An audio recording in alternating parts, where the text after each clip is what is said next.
शब्द शक्ति। शब्द शक्ति क्या है, किसे कहते हैं?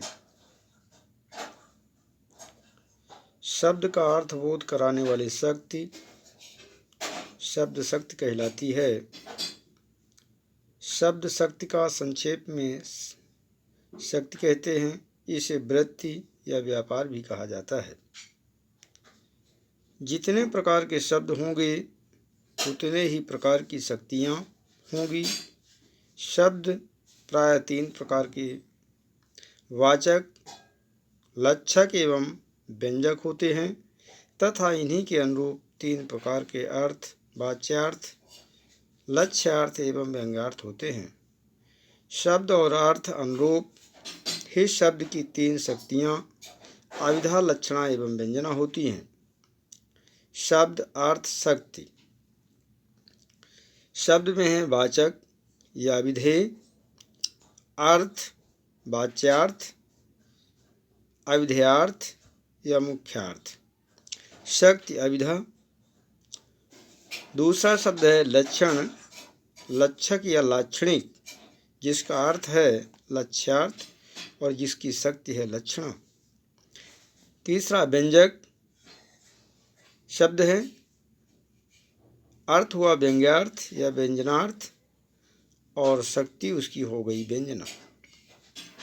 वाच्यार्थ कथित होता है, कथित कहने पर।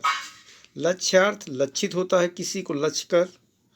और व्यंग्यार्थ व्यंजित, ध्वनित, सूचित या प्रतीत होता है। शब्द में अर्थ तीन प्रकार से आता है। अर्थ के जो 3 स्रोत हैं उन्हीं के आधार पर शब्दों की शक्तियों का नामकरण किया जाता है। शब्द शक्ति के प्रकार हैं। प्रक्रिया या पद्धति के आधार पर शब्द शक्ति 3 प्रकार के होते हैं: अविधा, लक्षणा और व्यंजना। अविधा से मुख्यार्थ का बोध होता है। लक्षणा से मुख्यार्थ से संबंध लक्ष्यार्थ का, लेकिन व्यंजना से न मुख्यार्थ का बोध होता और न ही लक्ष्यार्थ का, बल्कि इन दोनों से भिन्न अर्थ व्यंग्यार्थ का बोध होता है। अविधा जिस शक्ति के माध्यम से शब्द का साक्षात्कार, सांकेतिक अर्थबोध हो उसे अविधा कहते हैं। उदाहरण के लिए जैसे बैल खड़ा है, इस उदाहरण से हमें शीघ्र ही पता चलता है बैल खड़ा है एक विशेष प्रकार का जीव है जो पहले से विदित है। हम अन्य जीव पर हमारा ध्यान नहीं जाता है, शीघ्र ही मालूम पड़ जाता है कि एक 4 पैरों वाला, 2 सींगों वाला, कानों वाला, एक लंबी पूंछ वाला बैल है, एक विशेष प्रकार का पशु है। इसमें मुख्यार्थ का बोध होता है।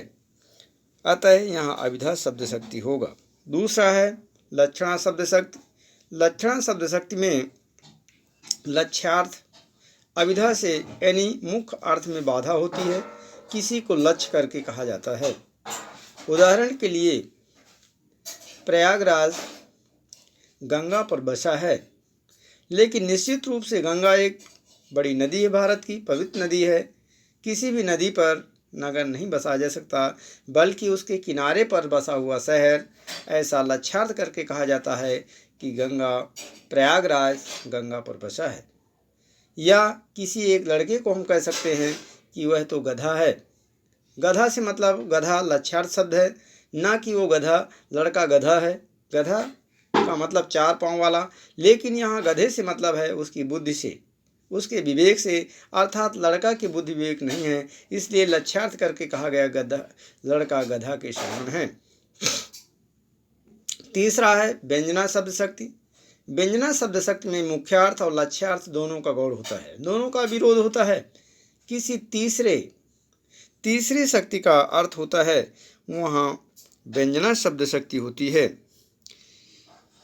व्यंजना शब्द शक्ति में लक्ष्यार्थ और मुख्यार्थ दोनों का विरोध होता है।